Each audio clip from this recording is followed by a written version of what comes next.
Então, eu vim fazendo esse apanhado e escutando a colonização. Porque aqui, esse país, essa nação, ainda tem a mentalidade colonialista. Isso aqui ainda é uma colônia. Eu sinto muito quem acredita que aqui, no dia 7 de setembro de 1800, lá não sei quanto, alguém fez o grito do Ipiranga, que a gente chega lá, eu passo lá no Ipiranga, eu não vi margem plástica de Ipiranga nenhum, vi foi um córrego lá. Então, né, e não... Sim, mas eu também já cheguei num lugar que eu sei por que ele gritou aquele grito, que eu nem sei se ele gritou mesmo, eu não estava lá para escutar, mas tudo bem. Isso faz todo sentido. São as histórias que contam. Mas eu sei por que disso, e na verdade não foi. Ele se manteve aqui e ele continuou sendo colonizador, e o que veio depois disso continuou mantendo isso. Só muda de nome, né? Só muda de nome, de endereço, porque sai de palácio, vai para governadoria, vai para Palácio da Alvorada, vai lá não sei para onde, que cria aqueles congressos lá, mas a gente continua sendo colonizado, né? E continua com essa coisa aí. Então, as pessoas não param para pensar, não. Porque também é uma estratégia. Gente, olha, eu tenho, nessa minha trajetória de vida, eu completei 62 anos.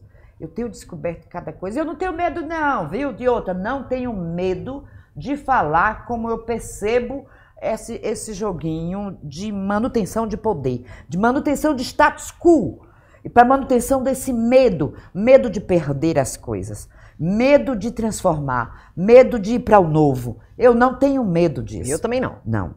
Até porque eu fui preparada por mulheres fortes. E quem me lidera é uma mulher forte, que também é atacada pelo esse patriarcado lenhado, né? Essa coisa perversa. Sim. Que criaram aí. Então eu venho nessa... Aí daí chega um momento que você... Não, isso precisa...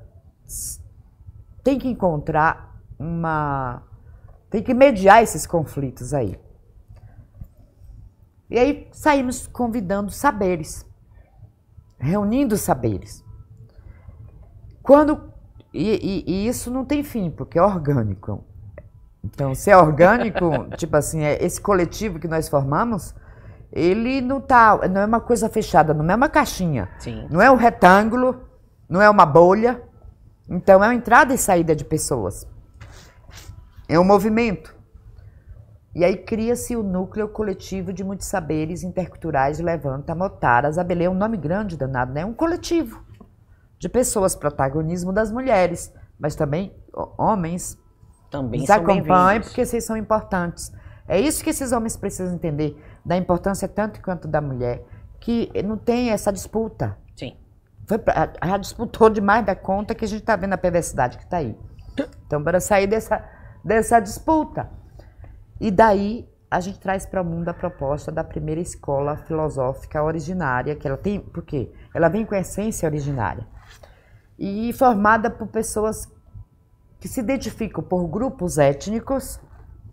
Aqui a gente não fala tribo no Brasil, acho que tribo, se eu não me engano, é na África e tal. Tá. Aqui é etnia. Tá. Então, por grupos étnicos ou por nacionalidades. Porque não dá mais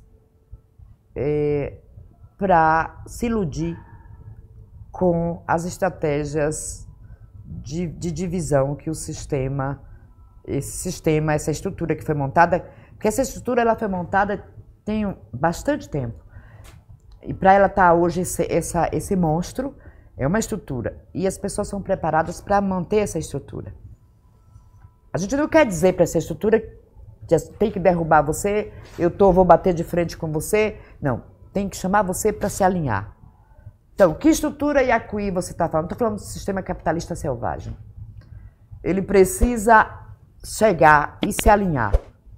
Para desse alinhamento, a gente encontrar soluções práticas. E a gente vem para criar esse espaço, construir esse espaço, que é um centro de pesquisa e inovação, ele é uma escola viva, aprendizagem viva. Então, bora falar menos, porque a gente já falou demais. E fazer. Bora pensar, então, não tem aqueles que pensam, que falam, os que fazem.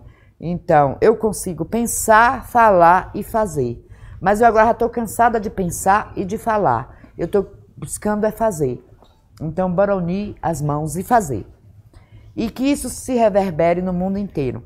Então, ele como um espaço intercultural, esses diálogos e esses fazeres, eles também serão intercultural. Para a gente aprender sobre as outras culturas. Sim, perfeito. Porque há um entendimento que é preciso alinhar para ir para essa escuta e para entender essa diversidade, porque a gente vê as disputas, está na diversidade.